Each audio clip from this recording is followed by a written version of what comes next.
வந்து என்ன ஆகுதுன்னா மனதளவில் ரொம்பவும் மூட் அவுட் ஆகி ரொம்பவும் டல்லாகி ரொம்பவும் எதையோ இழந்தது போல் இவர்கள் காணப்படுகிறார்கள். ஏன் அப்படின்னா இந்த ரிஷபராசி பெண்ணை வந்து காதல் அப்படிங்கிற பேர்ல நிறைய பேர் இவர்களை மிஸ்யூஸ் செய்கிறார்கள் என்பதை கவனமாக பார்த்து கொள்ள வேண்டும். இன்னொரு மெயினான ஒரு பாயிண்ட், ரிஷபராசி அப்படின்னாவே ரிஷி பிளஸ் சாபம், இதுதான் ரிஷபம்.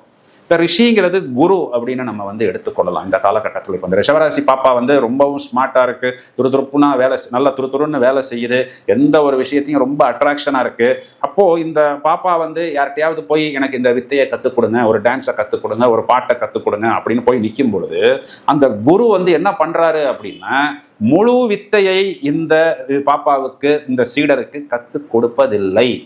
ஏன் அப்படின்னா எல்லா வேலையும் இந்த பாப்பா வந்து அந்த குருவுக்கு செய்யுது இல்லையா, அப்போ முழு வித்தையையும் இந்த பாப்பா கத்துக்குச்சு அப்படின்னா இது வெளியில போய் ரொம்பவும் பிரைட்டா, ரொம்பவும் பிரில்லியண்டா, ஒரு சூப்பர் ஸ்டாராக மாறிவிடும். அப்படிங்கிற ஒரு காரணத்தினால அவர் என்ன பண்ணிடுறாருன்னா ஒரு 2 வருஷத்துல கத்துக் கொடுக்க வேண்டிய ஒரு பாட்டையோ ஒரு மியூசிக்கையோ ஒரு டான்ஸையோ 6 வருடம் கத்துக் கொடுக்குறாரு. அது வரைக்கும் இந்த ரிஷபராசி பாப்பா எனக்கு அசிஸ்டண்ட்டு, என்னோட ஸ்டூடெண்ட்டுன்னு சொல்லி எல்லா வேலைகளையும், அது கரண்ட் பில்லு கட்டுற வேலையாக இருக்கலாம், கார்பரேஷன் டேக்ஸில் போய் பில்லு கட்டுற வேலையாக இருக்கலாம், இல்லை ஒரு ட்ரெயின் டிக்கெட் போடுற வேலையாக இருக்கலாம், எல்லா வேலைக்கும் இவர்களை நன்றாக உபயோகித்துக் கொள்கிறார்கள்.